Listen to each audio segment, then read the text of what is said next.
¿Se ve ahí? Sí, se ve. Bueno, perfecto. Bueno, vamos a arrancar. Que voy a grabar por las dudas.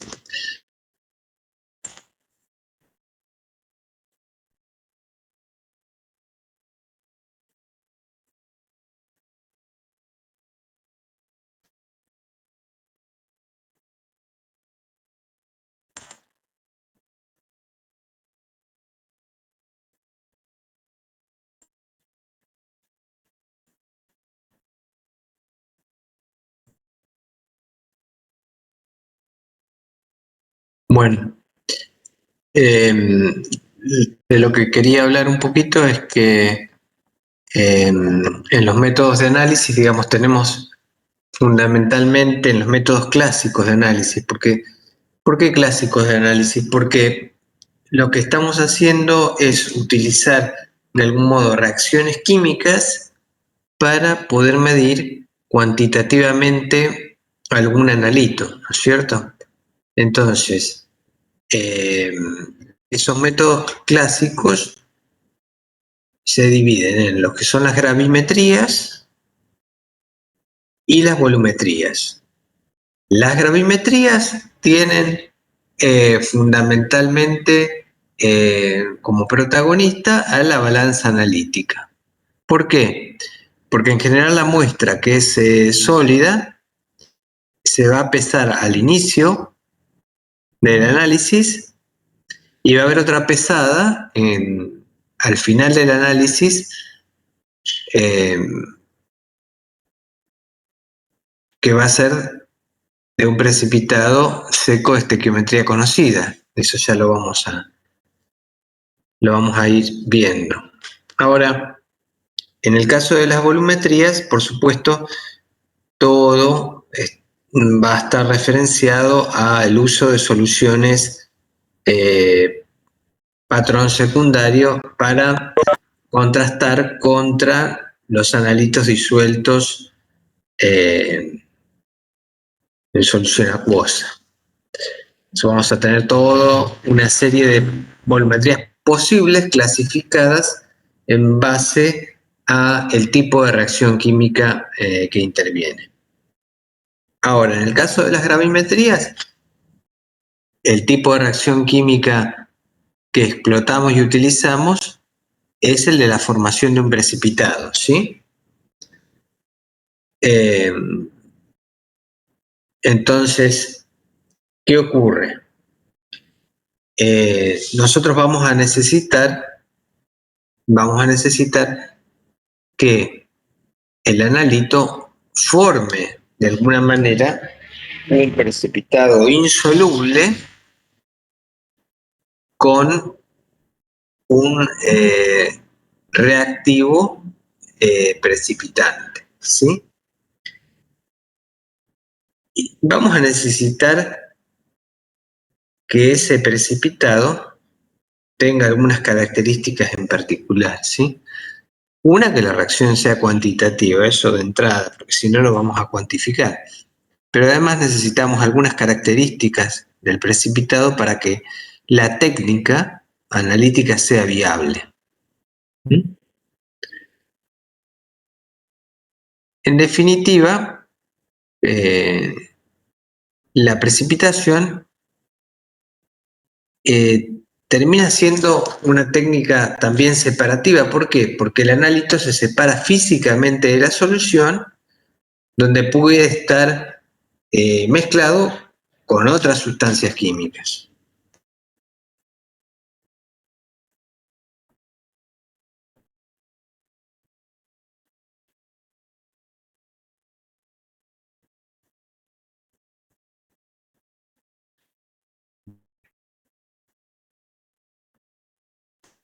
Estoy tratando de mover la filmina, pero no me la deja mover.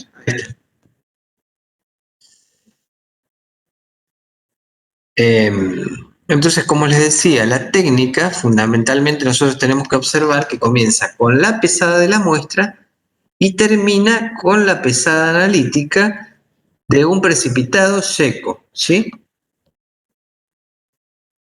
Entonces, llega la muestra al laboratorio y lo primero que vamos a hacer es pesarla, ¿sí? En todo caso, si es necesario, se determinará la humedad del sólido. ¿Por qué? Porque no es lo mismo determinar una pureza en base seca que una pureza en base húmeda.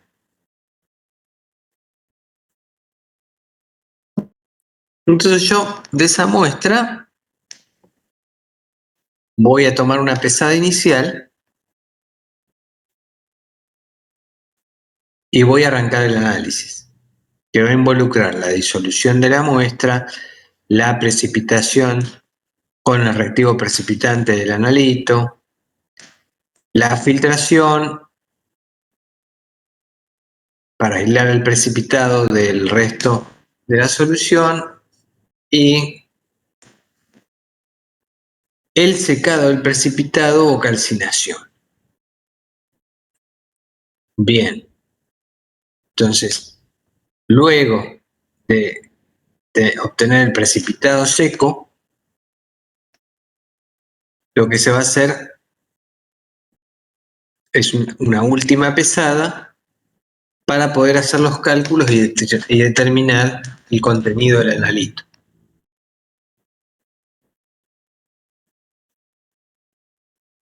Entonces, hay algunos principios fundamentales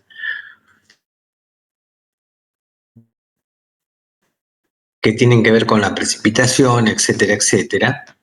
Y lo que tenemos que prestar atención, especial atención, y eso lo vamos a estudiar más adelante, es sobre las características del precipitado que se forma.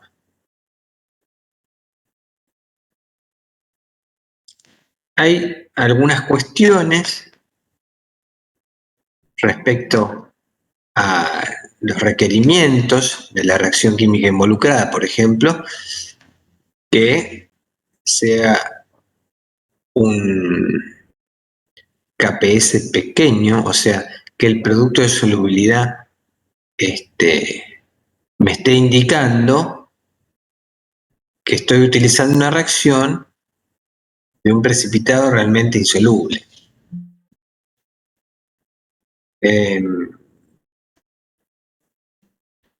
Acá se ejemplifica la determinación de calcio mediante la precipitación con oxalato. Entonces una reacción se produce entre calcio y oxalato, se genera el oxalato de calcio, se filtra, se precipita y se aísla mediante la filtración, pero sucede una cuestión que tiene que ver con la calcinación, y es que el sólido precipitado, en este caso, no solo que se seca, sino que se descompone, generando dos productos gaseosos, dióxido y monóxido de carbono, y conteniendo el calcio, el sólido, el óxido de calcio. En la pesada final lo que voy a pesar es óxido de calcio y no oxalato de calcio, y eso es algo a tener en cuenta para luego calcular los factores gravimétricos correspondientes y hacer los cálculos.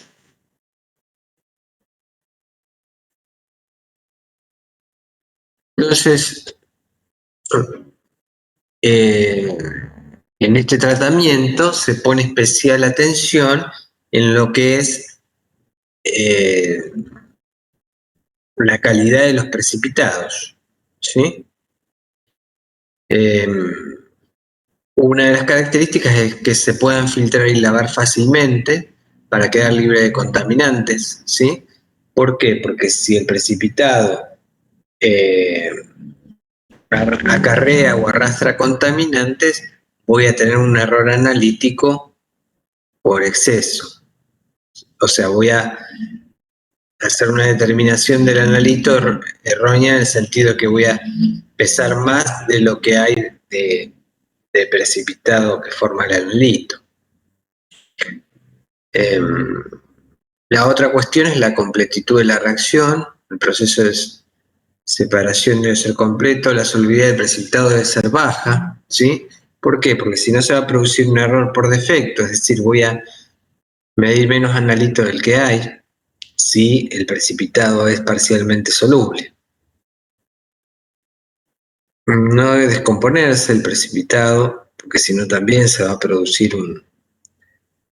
algún problema, alguna pérdida, etc.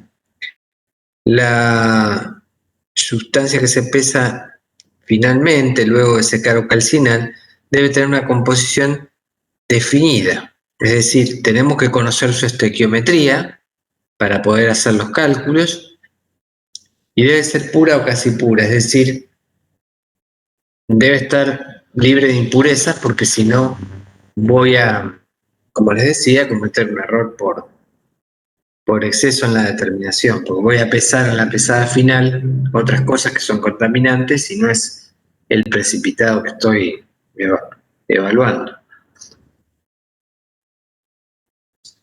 Entonces, yo hago todo ese procedimiento, que lo hemos hablado, todavía no lo hablamos en detalle, desarrollo todo ese procedimiento completo y a lo que voy a llegar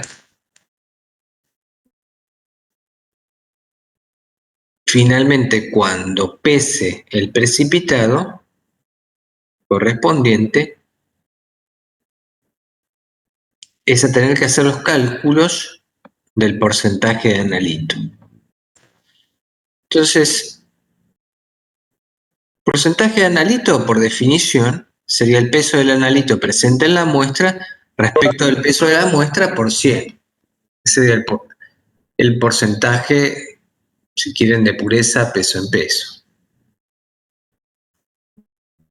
del analito. Ahora, el peso del analito va a ser igual al peso del precipitado por un factor gravimétrico que va a depender de la estequiometría del precipitado que se forme. De tal modo que la primera ecuación se transforma en esta que estamos viendo acá, el peso del precipitado por el factor gravimétrico, que es el peso del analito en definitiva en la muestra, dividido el peso de la muestra por 100, me va a dar el porcentaje del analito.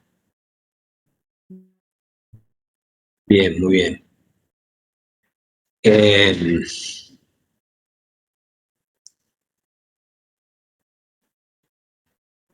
Creo que hay un apéndice que habla sobre el factor gravimétrico.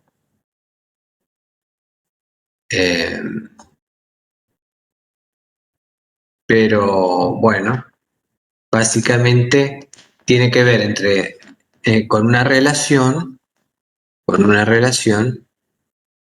de la estequiometría del precipitado que se forma y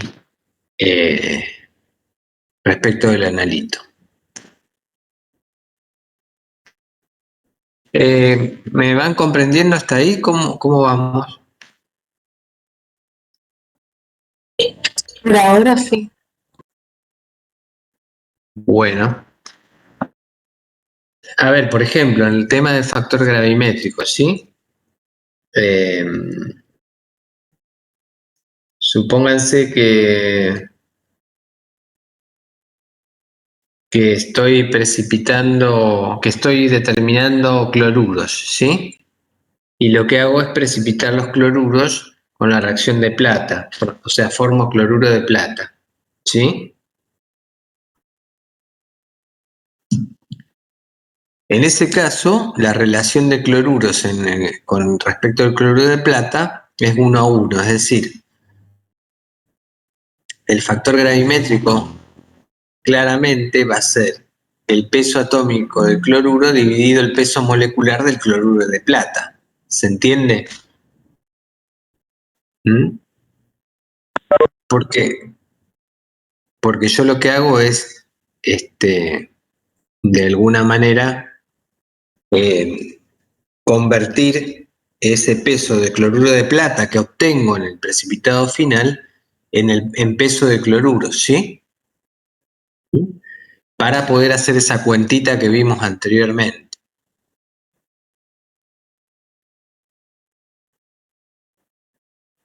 Entonces, en base a lo que estábamos charlando, de alguna manera los precipitados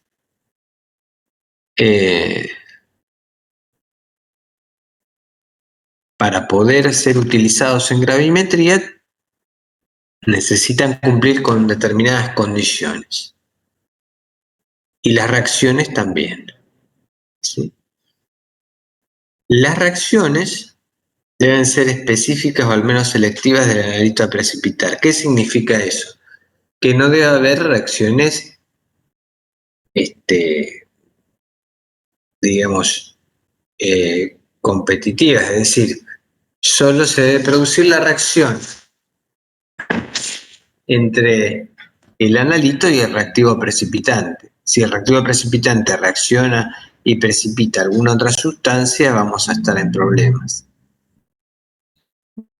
La reacción debe tener una constante de equilibrio grande, ¿sí?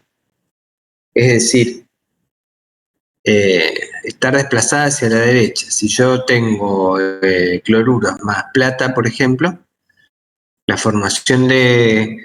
reacción de formación de cloruro de plata debe tener una constante de equilibrio grande.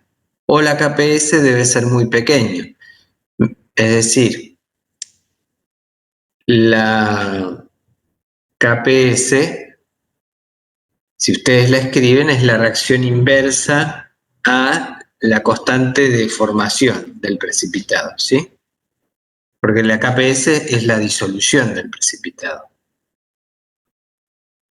Entonces hablamos de cada equilibrio de formación del precipitado grande o de una KPS pequeña. Se debe generar un precipitado de estequiometría conocida y definida. Eso me va a servir porque yo necesito calcular bien mi factor gravimétrico, entonces necesito una estequiometría definida.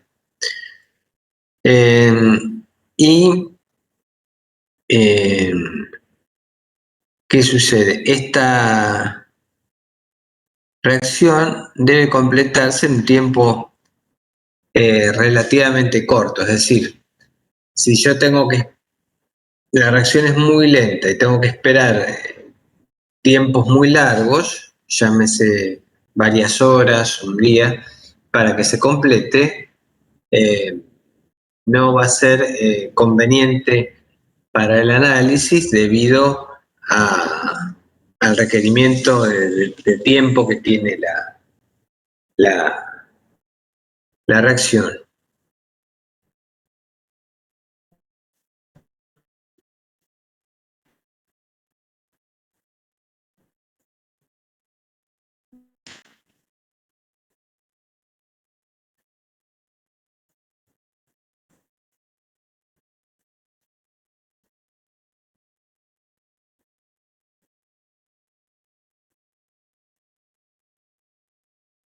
Entonces, las propiedades de los precipitados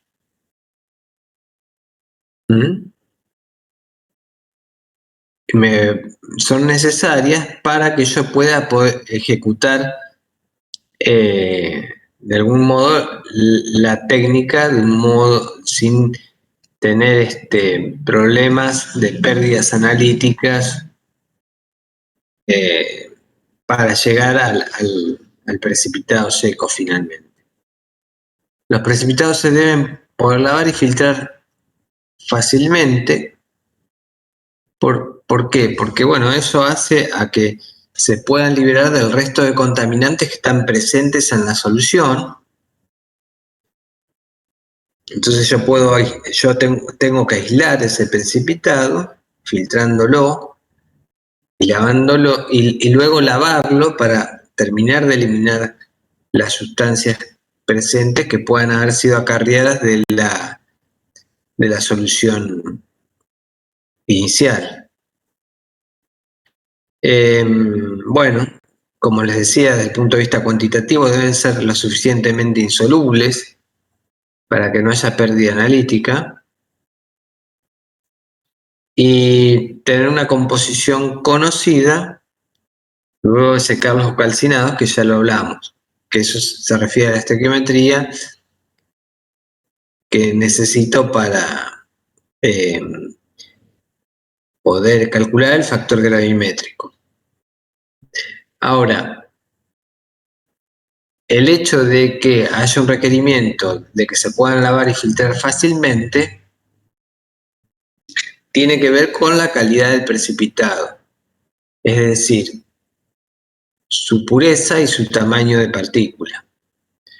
Ahora, esas propiedades están ligadas a la naturaleza química del precipitado y a la forma en la que uno llega a obtener ese precipitado.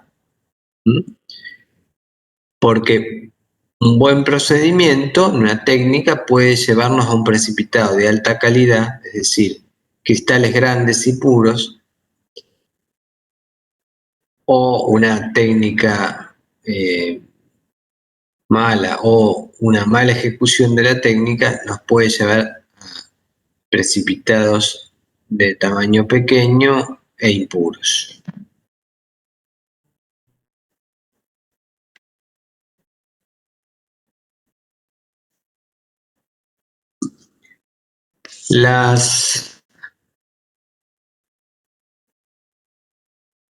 El precipitado se genera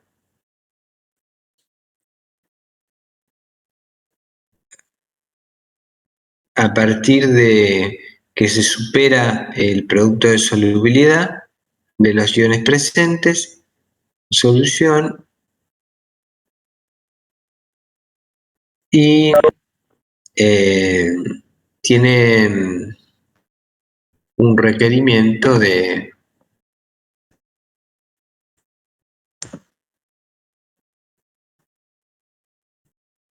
como les decía, los precipitados se generan a partir de que el producto de solubilidad supera la KPS y va a haber un tamaño en el cual podemos considerar que esas partículas formadas constituyen solo partículas coloidales o algún precipitado que pueda decantar con facilidad, ¿sí? Las partículas coloidales van a quedar en suspensión en la solución y los precipitados, cuando superen un determinado tamaño, van a poder sedimentar.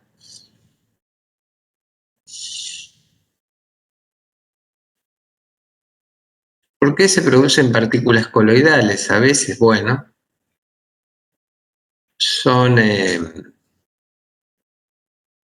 las partículas están estabilizadas debido a su carga.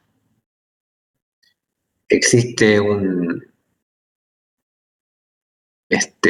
una zona donde hay un clúster o grupo de átomos de carga opuesta que están formando una partícula de un tamaño determinado que está rodeada por el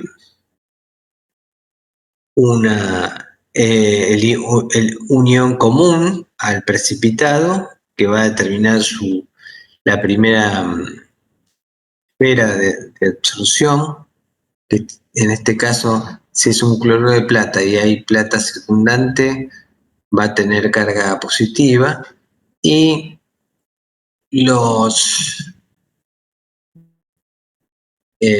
una segunda capa, una contracapa, de iones de signo contrario, ¿sí? Ahora, muy bien. lo que le confiere y da estabilidad en solución acuosa es la carga a esta partícula. ¿Y por qué no se une a otras partículas que están en suspensión y siguen en estado coloidal? Porque hay una repulsión debido a que hay otras partículas que tienen también en su segunda esfera carga negativa y residual, y se produce una repulsión.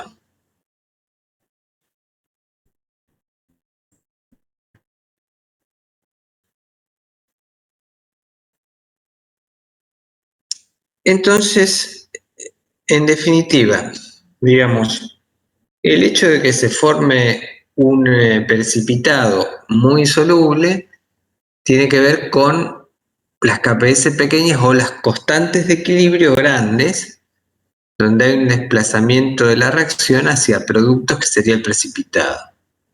Esa sería la termodinámica dada por la constante de equilibrio o la KPS. Pero en lo que es el tamaño y formación del precipitado intervienen cuestiones que tienen que ver con la cinética. La estructura de formación de una partícula que puede llegar a precipitar tiene que ver con una formación inicial de un pequeño clúster de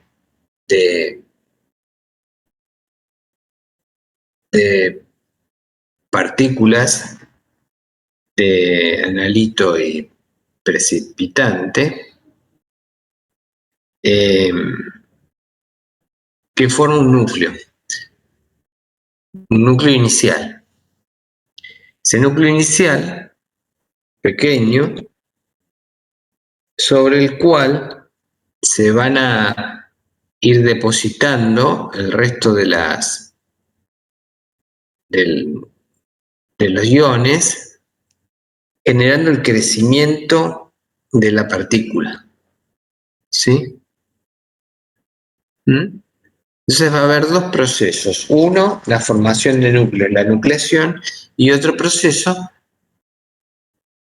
que es el crecimiento, la velocidad de crecimiento de la partícula. Muy bien. En general,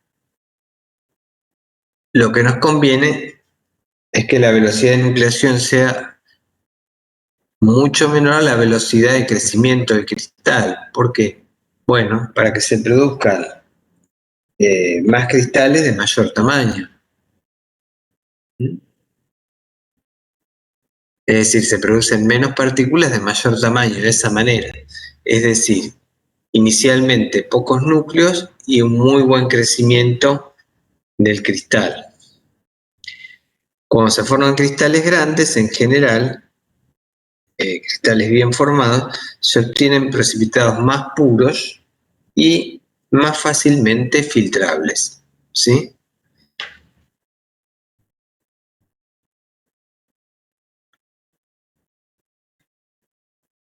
Entonces, de esta situación y terminología aparece algo que se conoce como la sobresaturación relativa.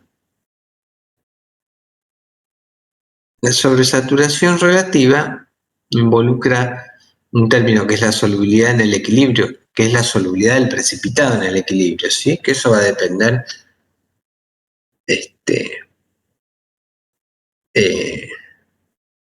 propiamente de la naturaleza química del precipitado que se forme. Esa Q es la concentración total de la sustancia precipitante que se produce instantáneamente al mezclar los reactivos. Es decir, si yo uso reactivo precipitante muy concentrado, voy a tener una Q grande. Si lo uso diluido, voy a tener una Q más pequeña. Yo lo que necesito es que este término de sobresaturación relativa se minimice. ¿Para qué? Y porque eso me dice la experiencia que minimizando ese término, esa sobresaturación relativa, voy a obtener tamaños de partículas más grandes, ¿sí? Bien. Si el término del numerador Q menos S se minimiza, voy a tener una velocidad de nucleación baja. Y eso es lo que quiero cinéticamente lograr. Es decir, la concentración instantánea de, de reactivo precipitante que se junta con el analito debe ser baja. Entonces, eso se logra, por ejemplo, utilizando soluciones de reactivo precipitante más diluido o con la agitación para que no se produzcan concentraciones locales elevadas al gotear el reactivo precipitante sobre el analito. Y otro tanto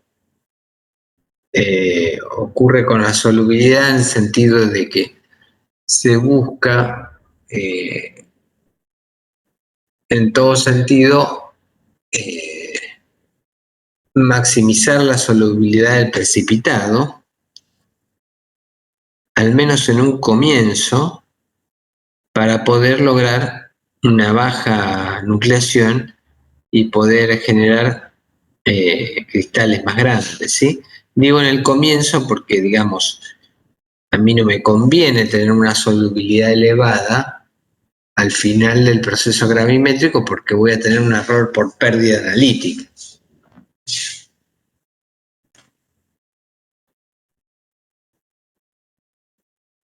Esa es un poquito la cuestión, pero ahora vamos a explicar algunas cosas al respecto.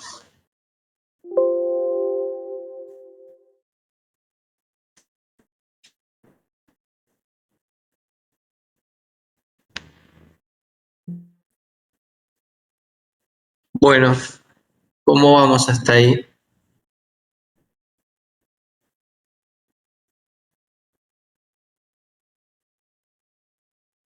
¿Alguien quiere preguntar algo? ¿Se entiende?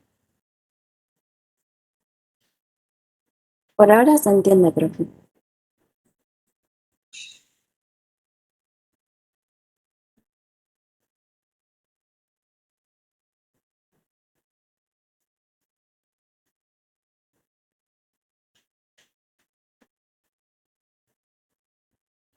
Bueno, algunas estrategias entonces para aumentar la solubilidad es comenzar la precipitación a una temperatura más elevada, ¿sí? Porque generalmente la solubilidad de la mayoría de los compuestos aumenta con la temperatura. Entonces, se puede trabajar eh, muy bien, eh, aumentando un poco la temperatura de la solución mientras se comienza la precipitación para generar ese efecto.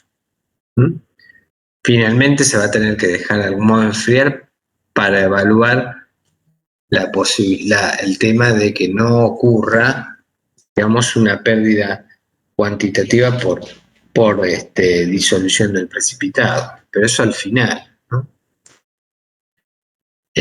Como decíamos, no utilizar soluciones concentradas,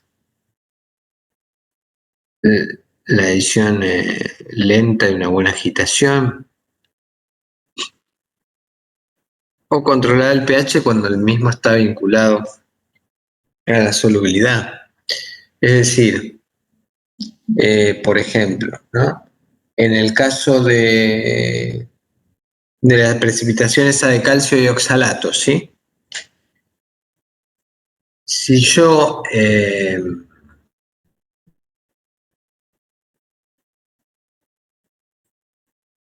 si yo mantengo la solución levemente ácida en la precipitación de calcio y de oxalato, lo que voy a hacer es aumentar la solubilidad del oxalato de calcio. ¿Por qué?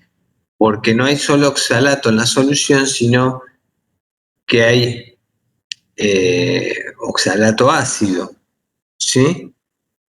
Entonces, como estoy retirando un poco de oxalato del precipitante, porque un poquito, está un poquito regulado el pH para eso, voy a obtener un efecto como de disminución como de aumento de la solubilidad del precipitado o disminución de la concentración del reactivo precipitante, ¿sí?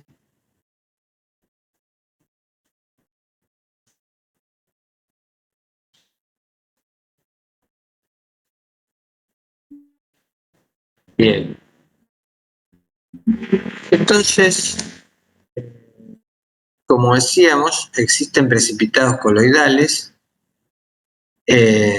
donde la doble capa eléctrica es la que le imparte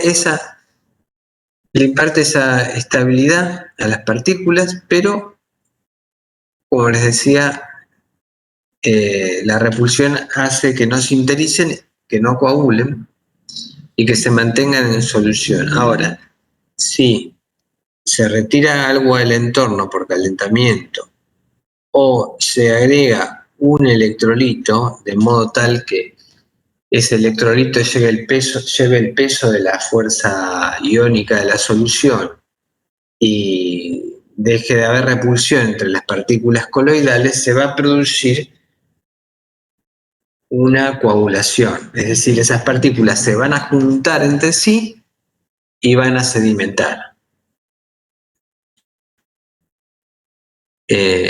Para eso, en el caso de estos precipitados coloidales, se puede hacer una digestión que tiene por objeto la coagulación.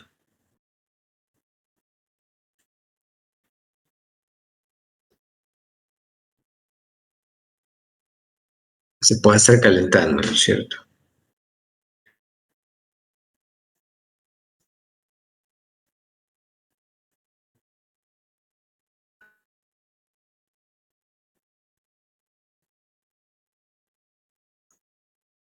Debemos tener cuidado con un proceso que se llama peptización. Pues yo logro coagular un precipitado coloidal, ¿sí?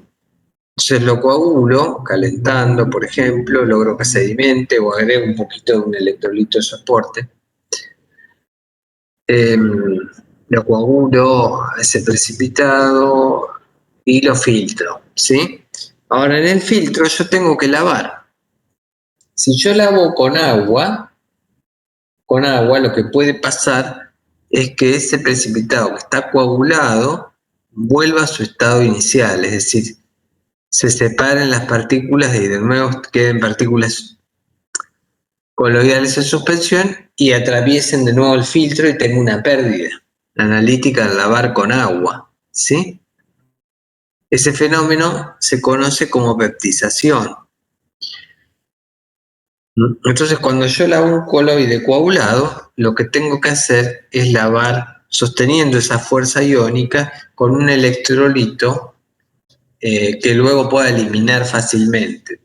Por ejemplo, un electrolito volátil, como puede ser el ácido nítrico o el nitrato de amonio, algún electrolito que con la calcinación, por ejemplo, se ha eliminado porque es volátil, ¿sí? Entonces, el truco sería lavar con una solución que contiene el electrolito volátil para mantener esa cohesión, pero, bueno, el precipitado después al secarse o calcinarse queda puro porque ese electrolito se elimina, ¿sí? Lo que no me conviene es que utilizar un electrolito que no se elimine, que no sea volátil, es decir, que genere una ceniza, qué sé yo, no sé, cloruro de potasio, no. Cloruro de potasio voy a calcinar y va a quedar ahí. Y me va a generar un peso adicional al peso del precipitado que contiene el analito y por ende voy a tener un error en la determinación por exceso. Hay dos tipos de precipitados coloidales. Unos se denominan hidrogeles, si son hidrofílicos, es decir, que absorben mucha agua. Entre ellos se encuentran los precipitados de muchos metales,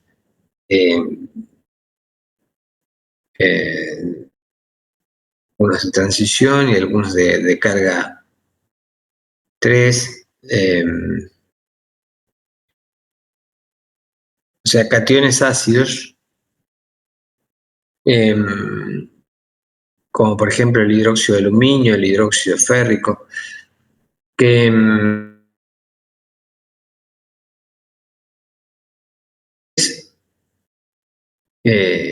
quedan absorbiendo una gran cantidad de agua y son difíciles de filtrar ese tipo de precipitados, esos hidrogeles. Ahora, por otro lado, existen precipitados coloidales, es decir, precipitados finos, pero que son hidrofóbicos, es decir, rechazan el agua y precipitan reteniendo muy poco solvente, es decir, cuando los filtramos repelen mucho el solvente y son de alguna manera, digamos, en muchos casos más sencillos de secar.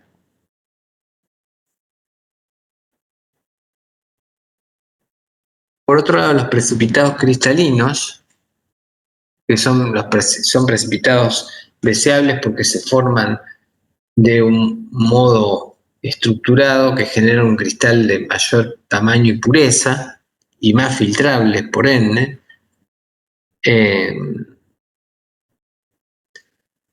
son de alguna manera precipitados más deseables para el trabajo en lo que es gravimetría. También se trata de reducir Q al mínimo, trabajando con soluciones diluidas, agregando lentamente el reactivo precipitante. Lo mismo se hace aumentando la solubilidad, precipitando en caliente, ajustando el pH. Y estos precipitados sí pueden ser sometidos a una digestión que es muy, o añejamiento, o digestión de Oswald, que es muy distinta a la digestión de los precipitados coloidales, no confundamos. La digestión, que es un calentamiento de precipitados coloidales, es para coagularlos. Esta digestión de los precipitados cristalinos es una precipitación es una digestión que permite de algún modo obtener cristales más grandes y de mayor pureza. ¿Por qué? Pues ese calentamiento aumenta un poquito la solubilidad. ¿Y qué sucede? Los cristales más pequeños se vuelven a redisolver en el agua madre, en esa agua donde está contenido el precipitado. Y los cristales más grandes, entonces, sobre esos cristales más grandes, se comienza a depositar de alguna manera lo que se ha redisuelto, aumentando el tamaño de esos cristales. Este tipo de digestión es muy, muy útil en el caso de precipitados cristalinos.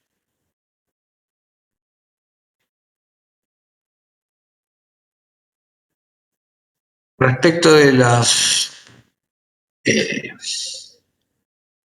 problemas que podemos observar, tenemos entre ellos la coprecipitación que puede ocurrir en los precipitados. Eso va a impurificar. ¿Por qué? porque vamos a estar de alguna manera llevándonos al precipitado alguna impureza. De estos problemas de impurificación de precipitado tenemos la absorción en la superficie, más común en precipitados coloidales, la formación de cristales mixtos, que es más rara, es cuando coprecipitan dos sustancias con la misma estructura cristalina, o la misma red cristalina. El caso 3 es la oclusión de aguas madres dentro del cristal. Y el caso 4 es cuando se forma una gran cantidad de cristales que genera un atrapamiento mecánico de agua madre entre los cristales que arrastra impurezas que es difícil de lavar.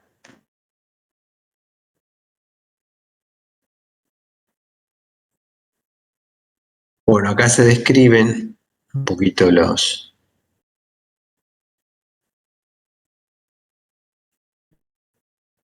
casos. Se lo pueden leer, pero es más o menos lo que comenté. Acá tenemos como ejemplo un precipitado cristalino de sulfato de bario, que es un precipitado muy insoluble. El bario se usa como precipitante generalmente para determinar sulfatos. Es un precipitado muy filtrable y muy insoluble. Como es un precipitado cristalino, no peptiza y se puede lavar muy bien con agua, ¿sí? Incluso al ser tan insoluble se puede lavar con agua caliente en el filtro.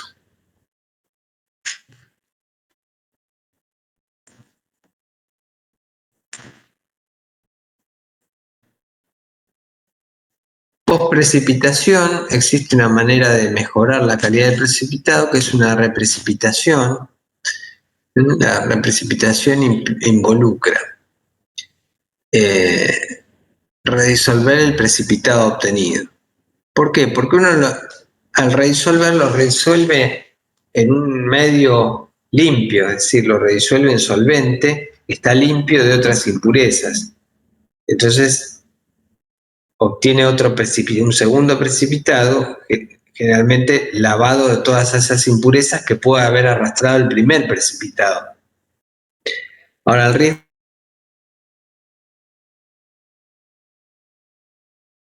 de tener un error analítico de pérdida por todo esta redisolución del precipitado y la vuelta a formarlo y todo lo que involucra ese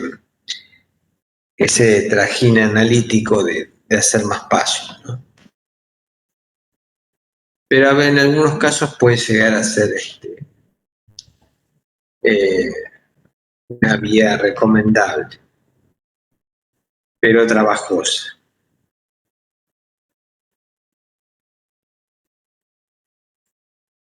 La otra posibilidad de mejora post-precipitación es la digestión o añejamiento, que es algo que ya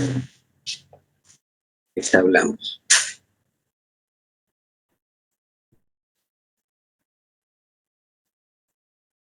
Bueno, acá hay otro ejemplo de precipitado coagulado, en este caso cloruro de plata, que es un precipitado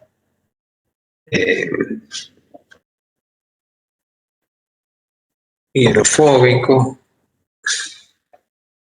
Hay algunas recomendaciones.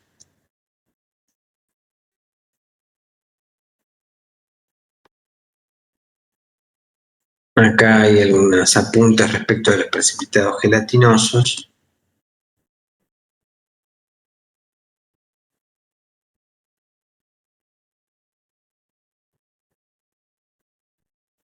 Y algunas recomendaciones generales para evitar la coprecipitación, que son fenómenos que ya hablamos y que tienen que ver con todos estos aspectos de la cinética y la calidad de los precipitados. Bueno, me va a quedar, hoy por hoy, vamos a dejar.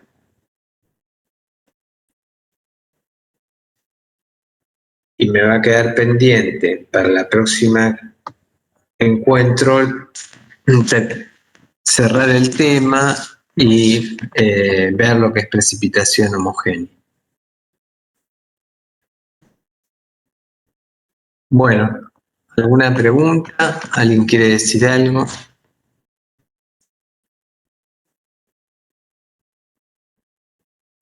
Escucho.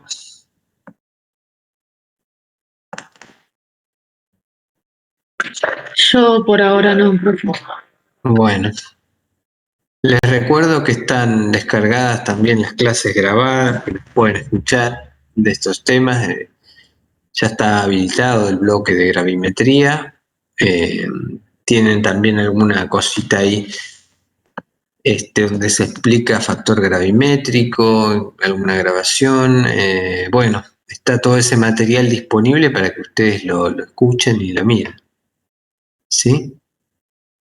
Y bueno, yo voy a estar además siempre, por lo menos una vez por semana, en estas clases